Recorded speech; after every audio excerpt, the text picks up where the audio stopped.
At ito na po yung resulta ng ating pagtabas.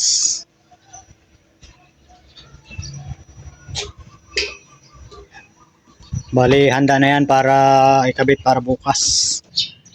Mapagpalang araw mga ka-installer. For today's video, itutuloy na natin yung ginagawa namin na poste na tubo.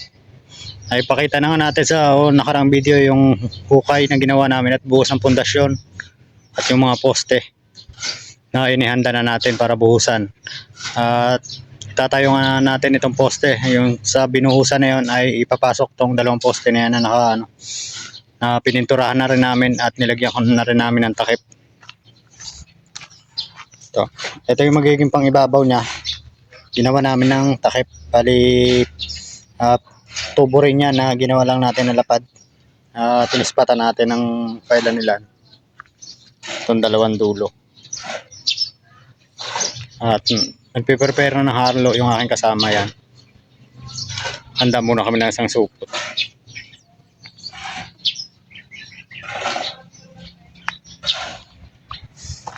At may putol na rin kami na pagbo. Yung 3 inches diameter. 3 inches ang butas na. Oo nga.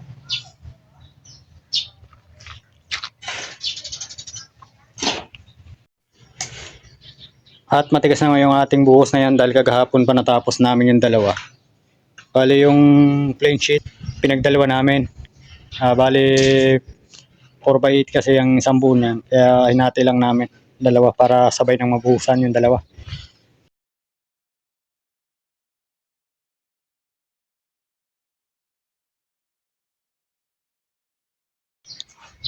At ito na mga installer na itayo na natin. Bali nakahulog siya. Dalawang side. Pag ganun. Yung ating D4 na pamposte. Nakahulog din dito sa kabilang side. Bali dalawang side ang dapat natin hulugan pag nagtatayo tayo ng tubo.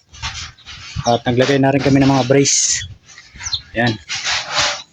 3 side. At inispat natin sa pinaka-staka.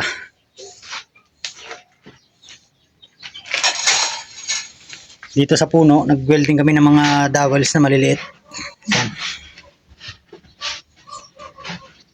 Hanggang ilalim para siguradong hindi siya matatanggal. At kahanda na rin ng leso para mabuhusan muna namin to bago mananghalian.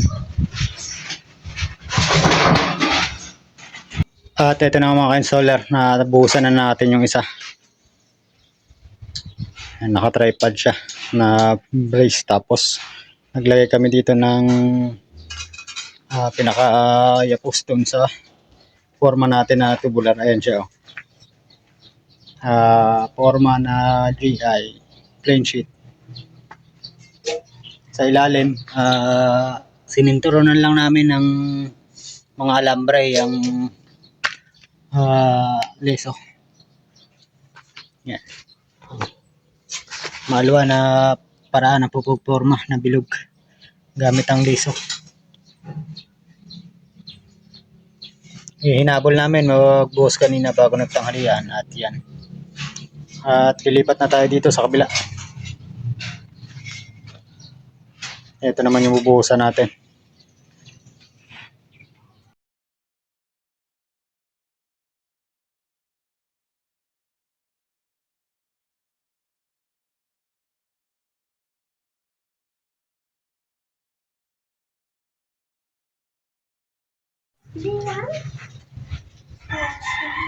So wala yan mga ka-installer,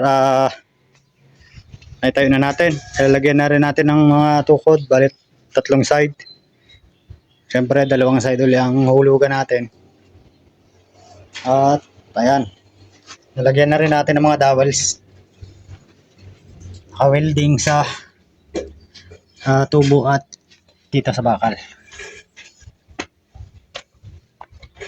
Ang susunod namin gagawin ay popormahan na natin yan ng leso.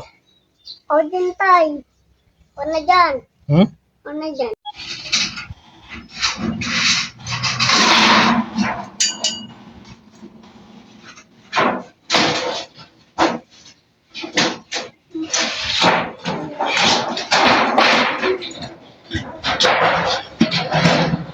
Papasok muna yung leso.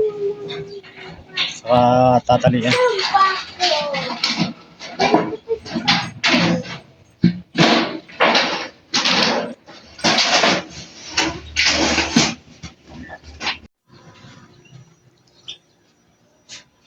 At nakabuhos na nga tayo. Ayan. O tayo-tayo lang namin nilagyan ng palaman na halo.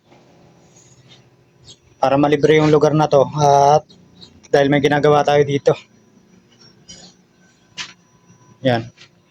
Sisimula na kami magkaltas ng pangpagbo. Ito, mayroon na tayong isang nagawa. Dito sa baba, nag-offset na tayo. Bale, ang magiging tarik kasi ng bubong natin, simula sa libelado ng ilalim ay 35 centimeter ang slope pababa. Kaya nag-offset tayo doon. Ito yung may level na tayo dyan. Tapos naka-offset lang tayo. Bumaba tayo ng 8 cm sa dulo. At mula sa level natin dito, ang level ay dito. Umakyat tayo ng 35. Tapos binaba uli natin ng 8. Yan. Nakapagkaltas na tayo. Ayan na yung kaltas na ginawa namin.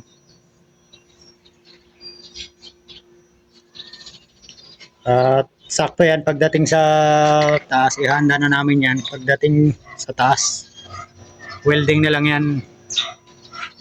Gagawa kami ng dalawang ganito para sa harapan. May isa na tayo dito. Yung para sa kabila naman ang gagawin namin ngayon. At kung gusto nyo matuto ng pagkakaltas ng ganyan na malapit na sa na dikit, ay ipapakita natin sa inyo ang kung paano guhitan.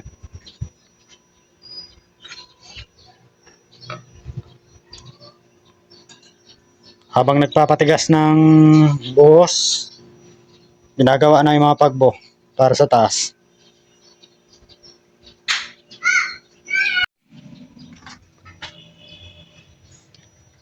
At kapwesto na yung ating 3 inches na tubo at saka yun yung poste 4 inches.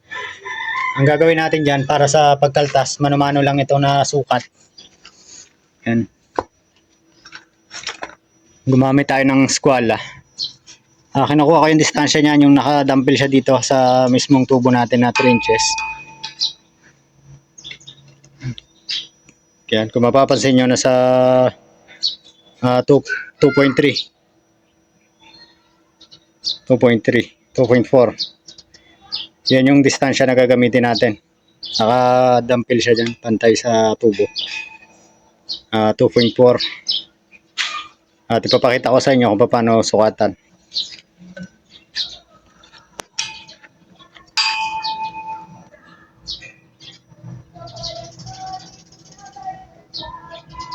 Doble-doble na yung ating sukat. 2.4 sa mula sa ibabaw. Nakatutok din.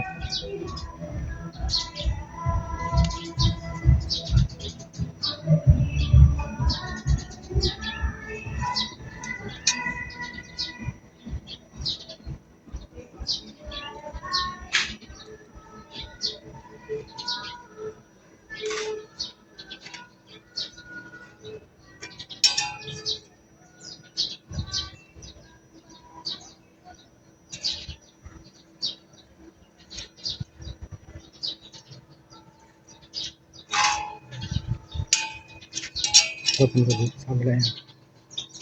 Pause ko muna. Hindi, diretso lang.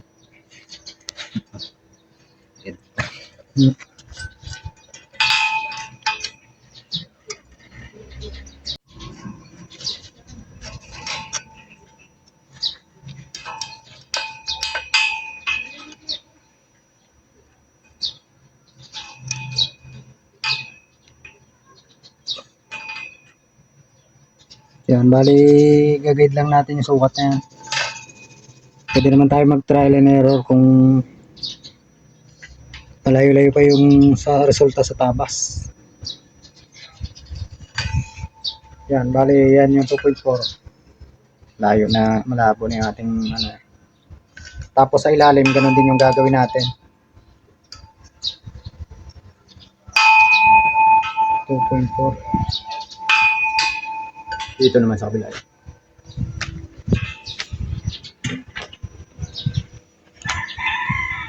paano yung iba nahihirapan magkaltas ng ganito, no?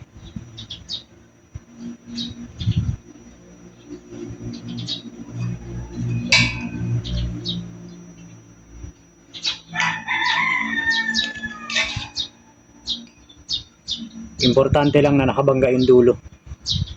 Tapos sa 2.4 natin nandyan yung lapis.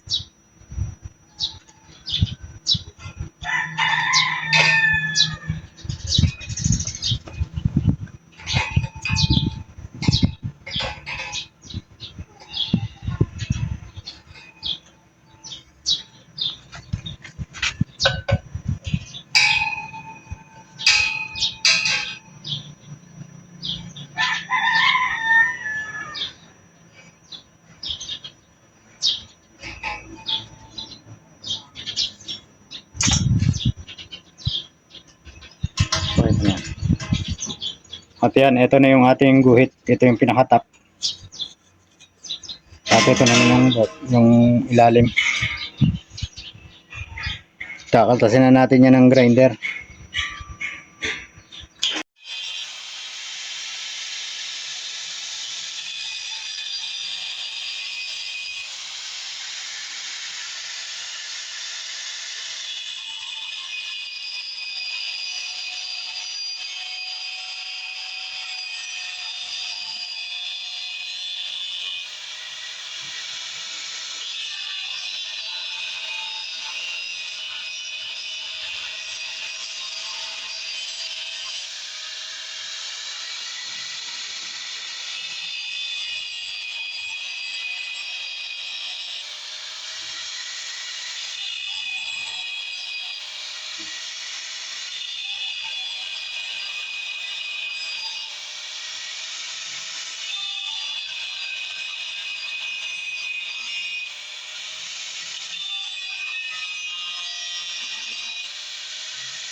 Bali yan na yung resulta ng pagkakasander gamit ang cutting disc. Ngayon medyo papasok yan ang tabas dahil patalilis siya. Igagrind itong gilid na to para humubog siya na kagaya sa tubo. Medyo patulis kabilaan.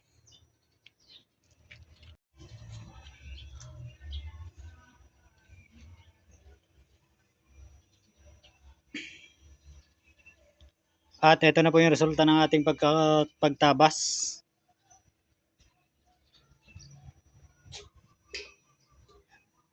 Bali, handa na yan para ikabit para bukas. Gagawa pa tayo ng para dito sa kabila.